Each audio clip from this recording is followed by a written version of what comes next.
안녕하세요. 김태훈 목사입니다.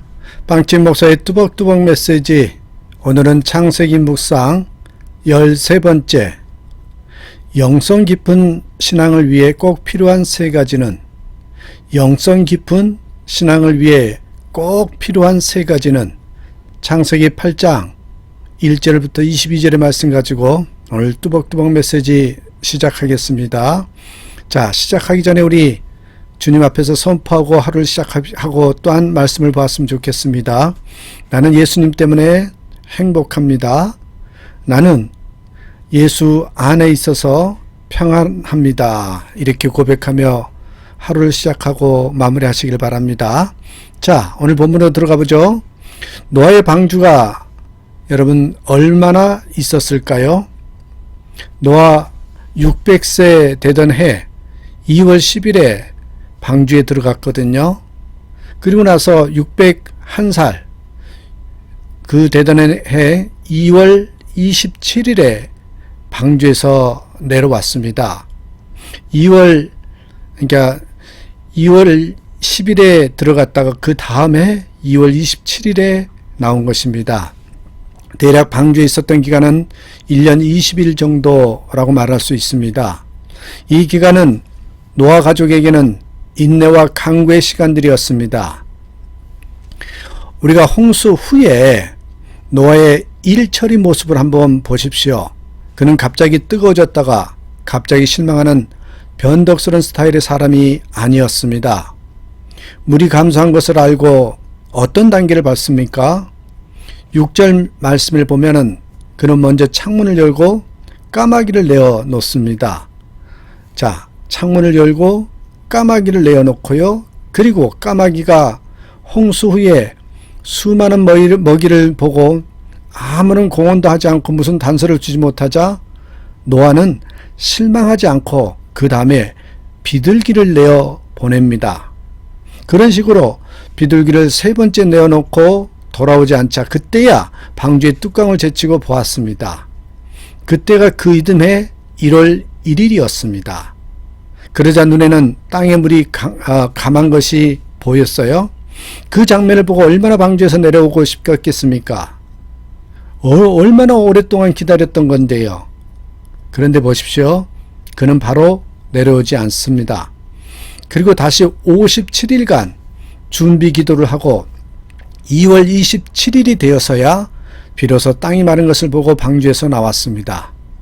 이 57일간의 기간은 특별히 여러분 이 노아에게 필요한 기간입니다.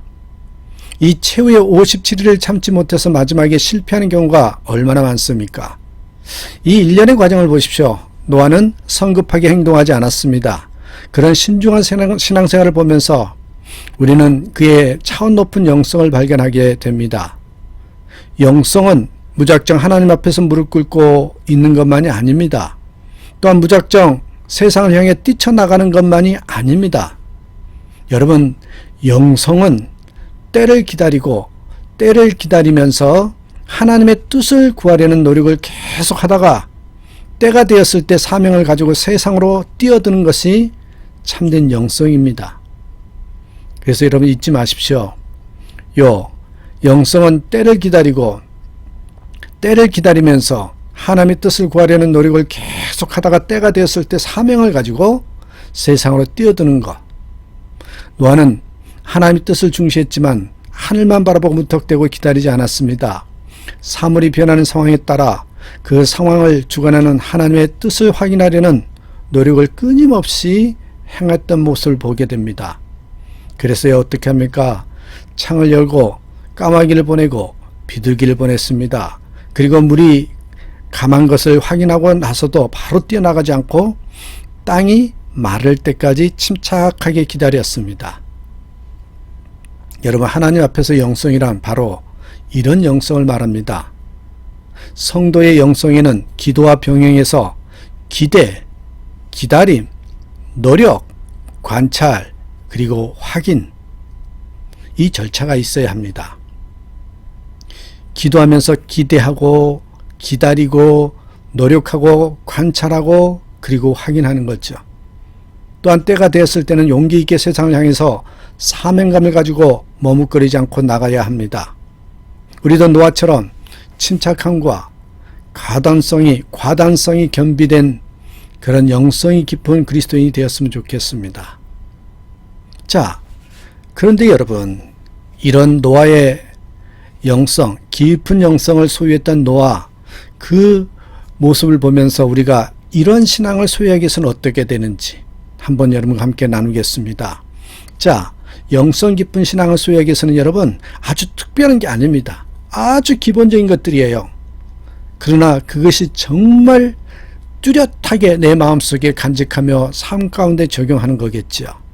자, 이런 신앙을 소유하기 위해서는 어떻게 될까요? 첫 번째입니다. 영성 깊은 신앙을 위해서 꼭 필요한 것, 여러분 첫 번째가 뭐냐? 하나님의 사랑을 기억하라. 다 아시는 거죠, 여러분? 하나님의 사랑을 기억하는 겁니다. 8장 1절을 보시겠습니다.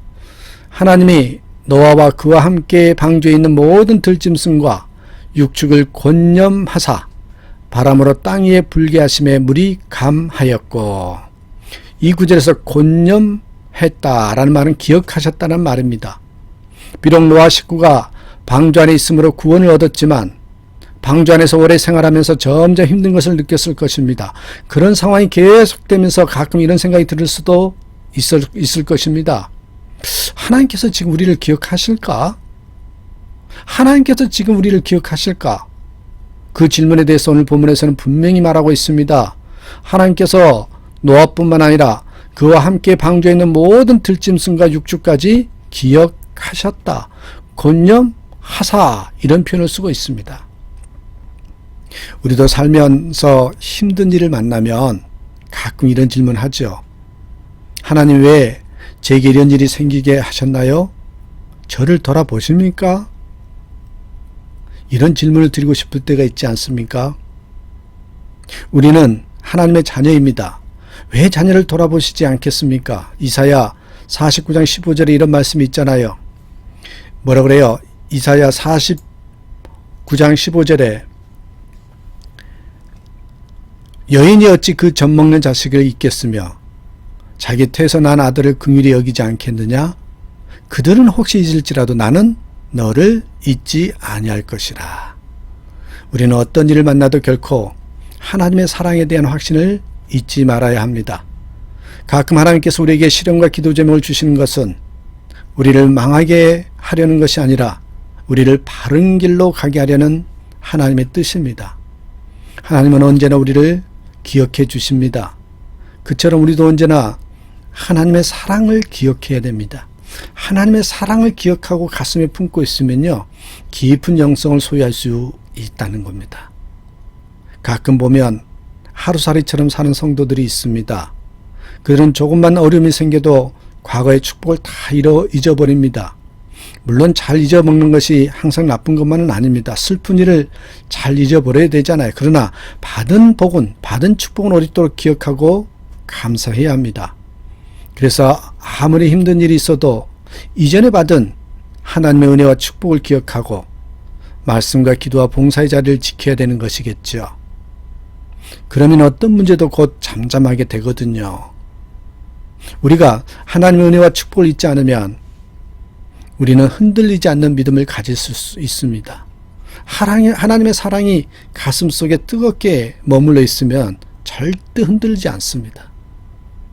암에 걸렸다가 나은 분을 한번 생각해 보십시오. 그분의 나머지 삶은 사실상 보너스입니다. 그러므로 여러분, 마음만 겸손하게 먹으면 평생 기뻐하며 감사하며 살 수 있습니다. 그런데 우리는 지옥 갈 병에 걸렸다가 나온 사람들이잖아요.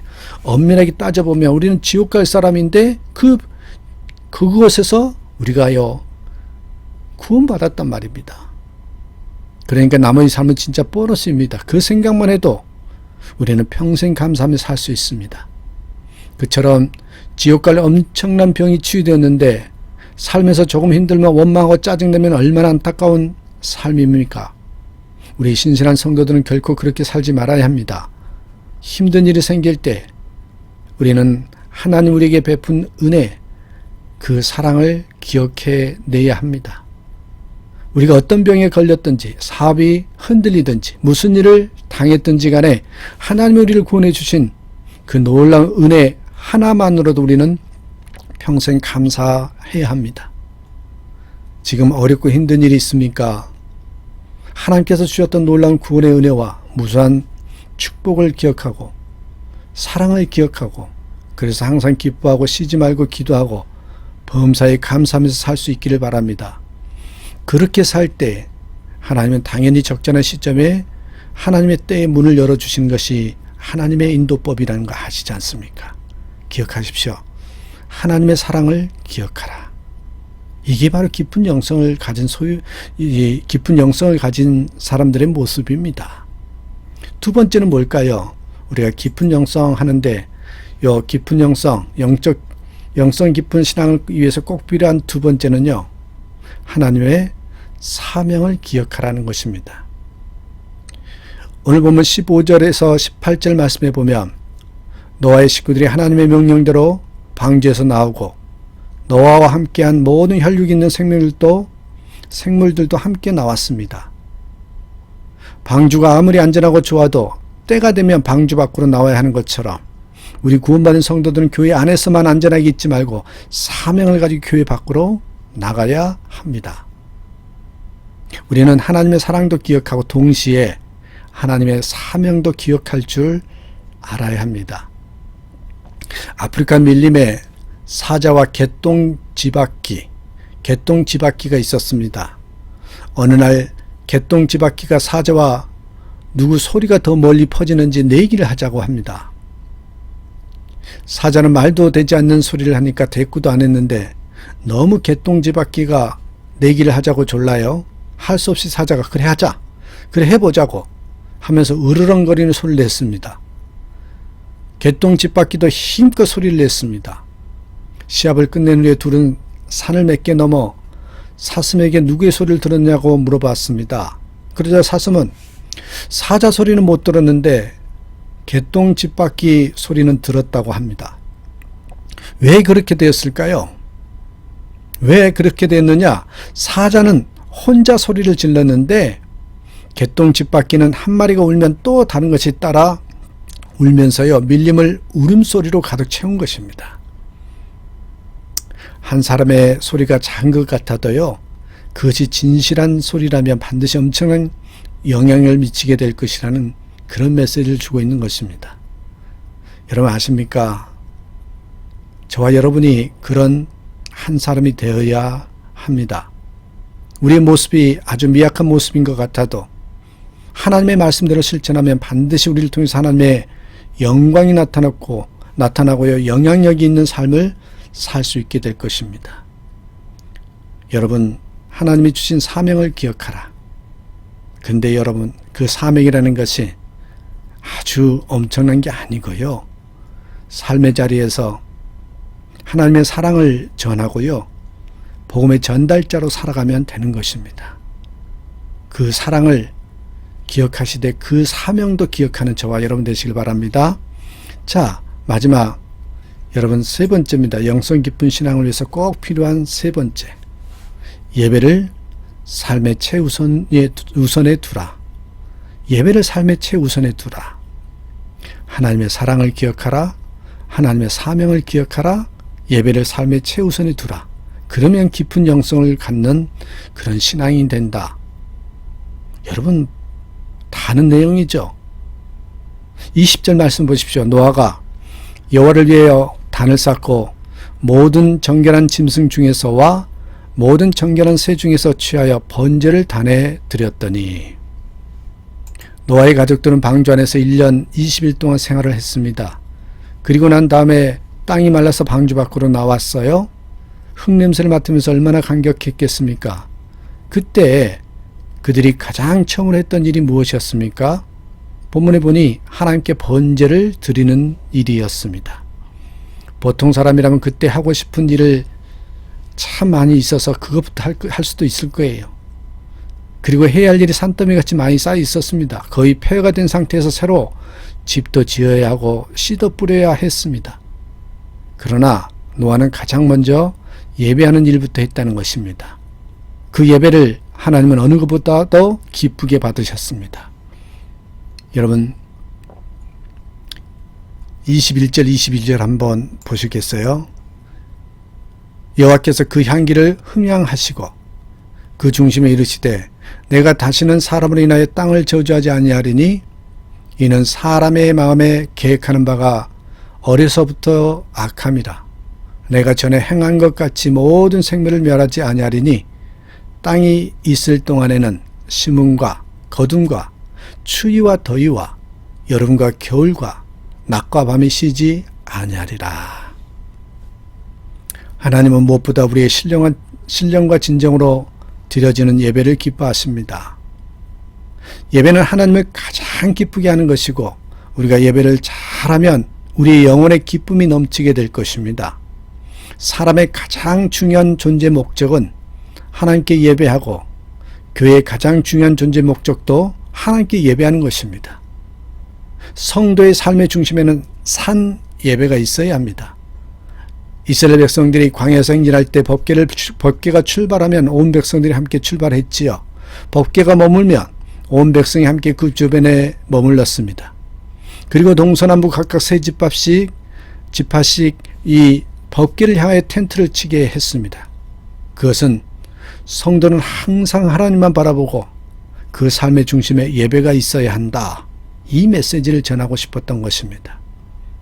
그런 식으로 행진하자 법궤 위에 불기둥과 구름기둥이 나타나서 이스라엘 백성들을 인도했습니다. 출애굽기를 가만히 연구해 보면 이스라엘 백성들이 법궤를 지킨 것이 아니고요. 법궤가 이스라엘 백성들을 인도했던 것을 볼 수 있습니다. 마찬가지입니다. 우리가 예배 중심적인 삶을 살면 불기둥과 구름기둥이 우리를 지켜줄 것입니다. 사람은 예배를 통해 가장 아름다운 그리고 가장 사람다운 사람이 되고요. 성도는 예배를 통해 가장 성도다운 성도가 되는 것입니다. 예배가 생명줄입니다. 예배를 떠나면 아무리 능력 있는 사람도 생명줄이 막히고 죽어가는 꽃처럼 시들고 실패하는 인생이 됩니다. 그러나 신령과 진정으로 예배를 드려서 교회에 나올 때마다 영광스러운 하나님의 임재를 체험하고 인생의 무거운 짐과 상처를 가지고 왔다가 예배를 통해서 성령의 이루와 주님의 치유의 손길을 체험하고 사는 사람들은요, 그들의 영혼이 항상 싱싱하게 살아날 것입니다. 영성 깊은 신앙을 위해서 꼭 필요한 세 가지를 살펴보았습니다. 다 알고 있는 내용이지요. 기본이지요. 항상 하나님의 사랑을 기억하고 동시에 하나님의 사명도 기억하며 무엇보다도 예배를 삶의 최우선순위에 두라. 여러분, 그것입니다. 여러분, 깊은 영성은 기본에 충실한 것입니다. 기본에 충실함으로 깊은 영성을 소유하는 저와 여러분 되시기를 주님의 이름으로 부탁드립니다. 감사합니다.